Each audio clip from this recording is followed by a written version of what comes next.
داریم با نام حاج قربان علی. همه 2 هفته قبل از این اسکندری برادرمون توی کرده بود. اسکندری که اعلانش کرده بودیم یا تو هستی در مسجد که مسلمان شده است، تویش کردن. یک دختره که صالحه افتن زنش دادن.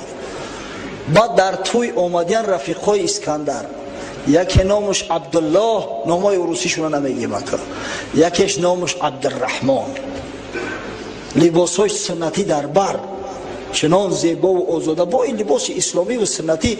همین مردمی سفید پوستی روس هم قیمزه بکی چشمو اگر کبود باشه میپرسیش کک دیلا الحمدلله، کک здоровье الحمدلله، سبحان الله الحمدلله. ایرانو بینه غرض محمد اقبال لاهوری همی است که یه روز یه روز این مردم نجات مییابند. مادام که عدالت میخواهند نجات مییابند. هر کسی عدل بجویه عاقبت الامر میایه به اسلام میرسه. لیف تالستوی همون نویسنده بزرگ روسا میگه پریدل совершенства совершенного человека اسلام. بلندترین نقطه انکشاف انسانی متمدن اسلام است. از این نقطه بالاتر نیست. تمدن بشری از اسلام نقطه بالاتر نداره. معنی گپش علامه اقبال وقتی که سخن میگه همین را در نظر داره. پس لا اله الا الله به محمد رسول الله هیچ است. برادرای عزیز، امام مسلم روایت میکند از پیامبر صلی الله علیه و سلم، حدیث راوی اومد ابو هریره رضی الله عنه روایت کرده است که رسول خدا صلی الله علیه و سلم سوگند یاد کرد، والذی نفس محمد بیده، قسم به خدایی که جان محمد در قبضه قدرت اوست، لا يسمع بی احد من هذه الامه یهودی ولا نصرانی ثم يموت ولم يؤمن بالذي ارسلت به الا كان من اصحاب النار. هر کسی که گفت نام مرا میشنود، از شریعت من با خبر میشود، او خواه یهودی باشد خواه نصرانی باشد و قبل از او که به اسلام ایمان میارد اهل لا اله الا الله محمد رسول الله میشود، اگر از دنیا بگذره او اهل دوزخه. کتابی بدن فایدهش نمیکنه، اهل لا اله الا الله بدن فایدهش نمیکنه. پس کامل شدن این کلمه در صورت است که بعد لا اله الا الله محمد رسول الله باشه. به این کامل هیچ وقت نمیشه برادر عزیز. سبحان الله. و ما و شما الحمدلله اهل لا اله الا الله هستیم. بزرگترین کلمه، زیباترین کلمه، فاضلترین کلمه. پیغمبر خدا صلی الله علیه و سلم فرمود افضل ذکر لا اله الا الله، بهترین ذکرها لا اله الا الله است. از این ذکر بالاتر، از این ذکر بالاتر تصور کرده نمی شود. بخاری روایت میکند از حضرت انس ابن مالک رضی الله عنه، سمع عبدالله ابن سلام بقدوم رسول الله صلی الله علیه و سلم فأتى النبي صلى الله عليه وسلم فقال إني سائلك عن ثلاث لا يعلمهن إلا نبي. وقتی که حضرت عبدالله ابن سلام از قدوم رسول الله صلی الله علیه و سلم با خبر شد، این عالم بود، این میدانست که پیغمبر آخر زمان باید که مبعوث شود، باید مبعوث شده باشد. از همین خاطر وقتی که از قدوم پیغمبر صلی الله علیه و سلم واقف و آگاه گشت،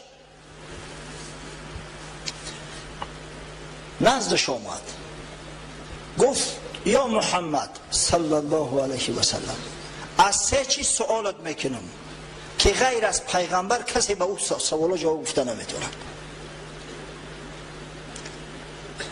اگر جواب گفتیم ایمان میارم. فما اول اشراط الساعه، سوال اول، اولین نشانه عظما و بزرگ قیامت چی است؟ با چی چیز مردم میدونن که قیامت اکنون نزدیک شد. و ما اول طعام اهل الجنه.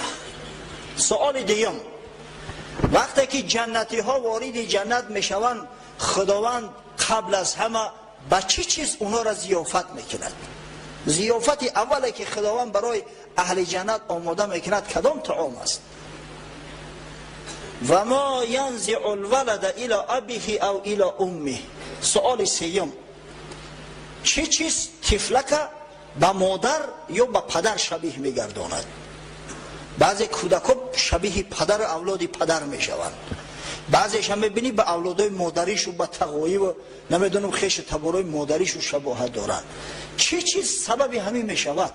چرا بعضی کودک شبیه رگ پیوندی پدری میشود، بعضیش رگ پیوندی مادری؟ حضرت صلی الله علیه و سلم گفت یا عبدالله اخبرنی بهن آنفا جبرئیل علیه السلام. ای عبدالله گفت قبل از آمدن ایت حضرت جبرئیل نزدم آمد و مرا خبر داد که عبدالله ابن سلام پیشت میآید و مثل سوال میکنه، جوابش بگو. عبدالله ابن سلام گفت جبرئیل؟ حضرت گفت نعم، آره. گفت فذاک عدو الیهود من الملائکه. آخه گفت ما را تعلیم دادیان که جبرئیل دشمن یهودی ها است. نعوذ بالله. این جبرئیل هم ارخانگل گوریل است، ارخانگل گوریل، یعنی که ملائکه بزرگ جبرئیل در نزد اهل کتاب همه ده هست. این خانه سوخته را ببینید. حضرت جبرئیل وحی الهی را به یک شخص از غیر بنی اسرائیل آورده است، دشمن یهودش اعلام کردن. حضرت صلی الله علیه و سلم در جواب آیه قرآن تلاوت کرد، اعوذ بالله من الشیطان الرجیم، قل من کان عدوا لجبرئیل فانه نزله على قلبك باذن الله مصدقا لما بین یدیه و بشرى و هدى و بشرى للمؤمنین. بگو به این شخص، ای حبیبی من، کیست او جاهل احمقی که جبرئیل دشمن خود اعلام کرده است؟ جبرئیل که 600 پر دارد، به همین نوع که یک قناتش تمام دنیا را زیر زبر میکنه، او احمق کیست که این جبرئیل دشمن خود اعلام کرده است؟ چه دشمنی کرده میتونسته باشم به جبرئیل؟ هجوم پشه چی آورد خلل بر مایه فیل؟ جبرئیل که قرآن بر قلبت نازل کرد و توسط او قرآن تو دین ادیان و پیغمبران پیشین تصدیق کردی و این قرآن سبب هدایت و یک بشارت بزرگی از برای مسلمانان شد. بعدا گفت فاما اول اشراط الساعه فنار تحشر الناس من المشرق الى المغرب. سؤال اولت گفت اولین نشانه عظمای قیامت یک آتش بزرگی هست که مردم از سوی مشرق به طرف مغرب میدواند. یک آتش که از جانب یمن پیدا می شود، مردم به سوی حجاز میتازاند. و اما اول طعام اهل الجنه فزیادت کبید الحوت. اول طعامی که خداوند از برای جنتی ها آماده میکند، سوال دیگه جگر ماهی است. یک بولیون ای جگر ماهی. اهل جنت عذاب مشقت زیاده میکشند، در صحرای محشر خیلی مشقت میکشند، بعد از بالای پل صراط عبور میکنند در ترس تهلکه. از همین خاطر وقتی که داخل جنت میشوند بسیار بیمدار شده اند. برای بیمارو میدونه نه در دنیا بولیون میبرند، اگه بولیون ماهی از جگر ماهی بسیار نادر است، دلیکاتس است، عادتا بولیون مرغ میبرند. خداوند برای بنده های جنتیش بولیون از جگر ماهی آماده کرده و میبرده است. طعام اولی که براشو تعارف میکنه. پروردگارا وارد شدن به جنت، نوش جان کردن این طعام شیرین گوارا را از برای قوم مسجد ما و مجموعاً از برای جمیع امت حبیبت محمد صلی الله علیه و سلم نصیب گردان. آمین.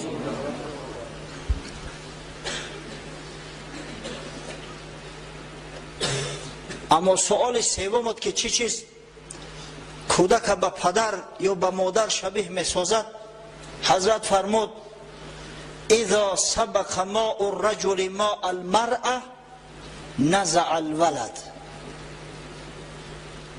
و اذا سبق ماء المرأة ماء الرجل نزعت.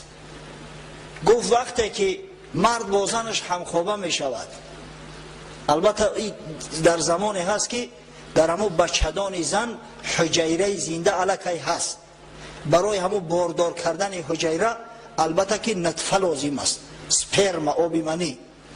اگر به شرط که نطفه مرد قبل از نطفه زن در همون حجیره رفت رسید، او کودک شکل صورتش به اولاد پدریش یا به پدر خودش شبیه می شود.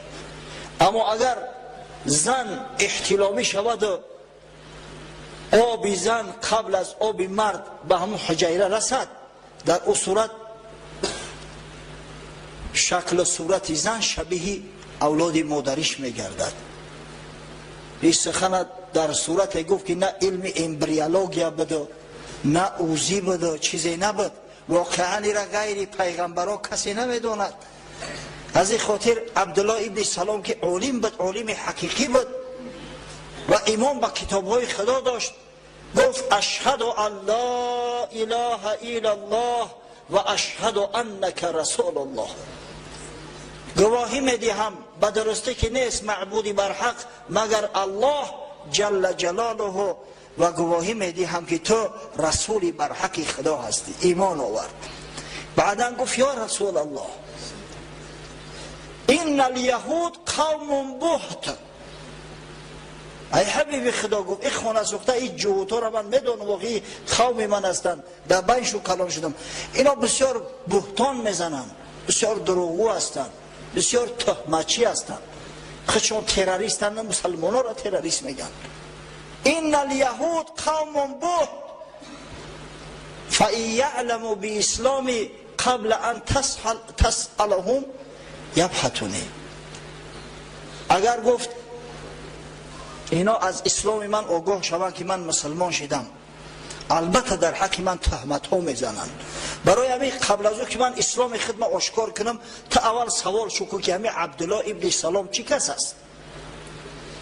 فجاءت الیهود، امام بخاری روایت کرده است حضرت انس ابن مالک که یهودی ها نزد حضرت آمدند. حضرت پرسید چون ای رجل فیکم عبدالله ابن سلام، گفت همه عبدالله ابن سلام در بین شما چی کس است، چی مرتبه و چی منزله دارد؟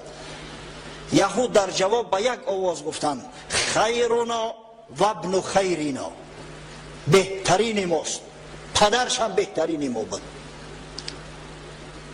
و سیدنا و ابن سیدنا، اشرافترین ماست، پدرش هم از اشراف ما است، و اعلمنا و ابن اعلمنا، عالمترین ما هست، پدرش هم اعلم بود، عالمترین ملوهای ما بود. حضرت صلی الله علیه و سلم سوالش کرد